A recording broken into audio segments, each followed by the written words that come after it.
तोता और रानू चिड़िया सुबह से बैठे हुए थे। तोते भैया अब चले, ये किसान तो घर जाएगा नहीं और ना ही हम किसान की मकई खा सकते हैं। रानू चिड़िया, लेकिन वो कालू कौवा कैसे हर रोज किसान की मकई ले जाता है? वो कल भी मेरे सामने किसान की मकई खा रहा था। मैंने पूछा तो कहने लगा ये किसान के खेत से लाया हूँ। वो एक नंबर का चोर है, किसी न किसी तरह वो मकई चोरी करके ले जाता होगा। किसान खेत में काम कर रहा था और चिड़िया और तोता बिना मकई खाए ही जंगल वापस चले जाते हैं। हाँ भी तोते और चिड़िया, बताओ क्या आज तुमने किसान के खेत से मकई खाई है? ना ना, हम तो सुबह से दोपहर तक पेड़ पर बैठे रहे, लेकिन वो किसान है कि घर गया ही नहीं और हम थक हार कर बिना मकई खाए ही जंगल लौट आए। मैं तो जा रहा हूँ, पेट भर मकई खाऊंगा भी और अपने साथ भी लेकर आऊंगा।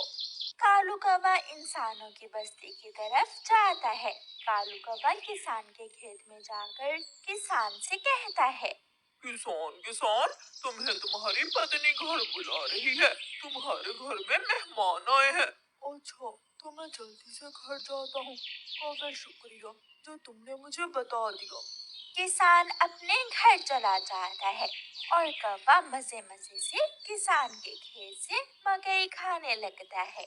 नहीं, मैंने तो आपको नहीं बुलाया। क्या मेहमान नहीं आए थे? तो फिर उस काले कौवे ने मुझसे झूठ क्यों बोला? कौवा झूठा है, मैंने तो उसे नहीं भेजा। कौवा पेट भरकर मकई खाता है और कुछ मकई अपने साथ लेकर वापस जंगल लौट जाता है। कौवे कौवे, एक मकई का भुट्टा मुझे भी दे दो। ना ना, मैं तो मकई का भुट्टा किसी को नहीं दूंगा, बहुत मुश्किल से लाया हूँ मैं। कौवा चिड़िया के सामने बैठकर मकई का भुट्टा खा रहा था और चिड़िया के मुंह में पानी आ रहा था। दूसरे दिन कौवा फिर से किसान के खेत में जाता है और किसान से कहता है, किसान किसान, मैं अभी अभी तुम्हारे घर से आया हूँ, तुम्हारे बेटे को तेज बुखार है, जल्दी से घर जाओ। कौवे की बात सुनकर किसान घबरा जाता है और कुछ सोचे बिना अपने घर भाग जाता है और कौवा मजे से मकई खाने लगता है। कहाँ है मेरा मुन्ना? मुन्ना तो बाहर खेलने गया हुआ है। क्या मेरा मुन्ना ठीक है? हाँ, मुन्ना तो बिल्कुल ठीक है। तो फिर इसका मतलब आज फिर उस शरारती कौवे ने मुझसे शरारत की है। उसने मुझसे कहा कि मेरे मुन्ने को बुखार है, मैं जल्दी घर जाऊं। वो कौवा जरूर आपको घर भेजकर खेत से फसल खाता होगा। मैं कल देखूंगा वो कौवा कैसे मुझे उल्लू बनाकर मेरे खेत से मेरी फसल खाता है। कौवा जंगल जाकर बहुत खुश था। वो जो मकई अपने साथ लाया था वो तोते और कबूतर के सामने बैठकर खाता है। वाह वाह, मजा ही आ गया, ये मकई तो बहुत स्वादिष्ट है। यार कौवे, थोड़ी सी मकई मुझे भी दे दो।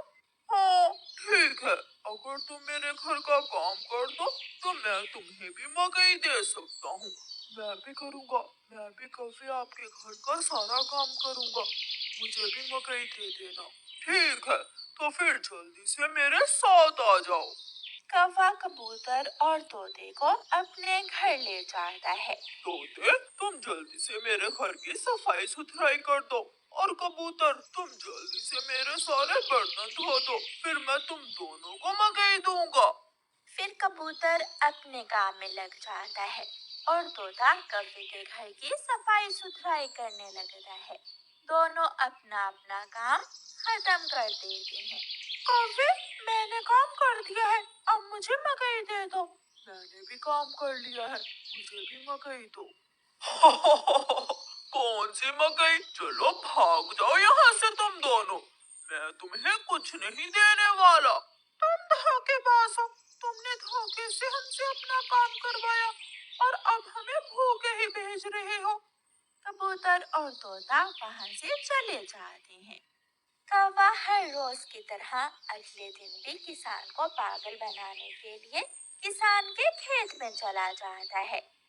कौवा किसान के पास जाता है और किसान से कहता है, किसान किसान, मैं अभी अभी देख कर आया हूँ, तुम्हारी गाय जंगल की तरफ जा रही है। शायद उसकी रस्सी टूट गई होगी। मेरी गाय को तो शेर खा जाएगा। कौवे, मैं जल्दी से जाकर अपनी गाय को बचाता हूँ। किसान वहां से जाता है, लेकिन आज किसान थोड़ी दूर जाकर पेड़ के पीछे छुप जाता है। कौवा किसान के खेत में जाकर मकई खाने लगता है।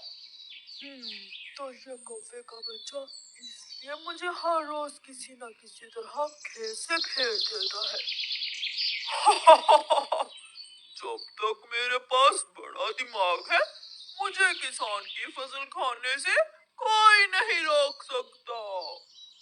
किसान के पास बंदूक थी। किसान बंदूक चलाता है और गोली सीधी जाकर कौवे की टांग पर लगती है।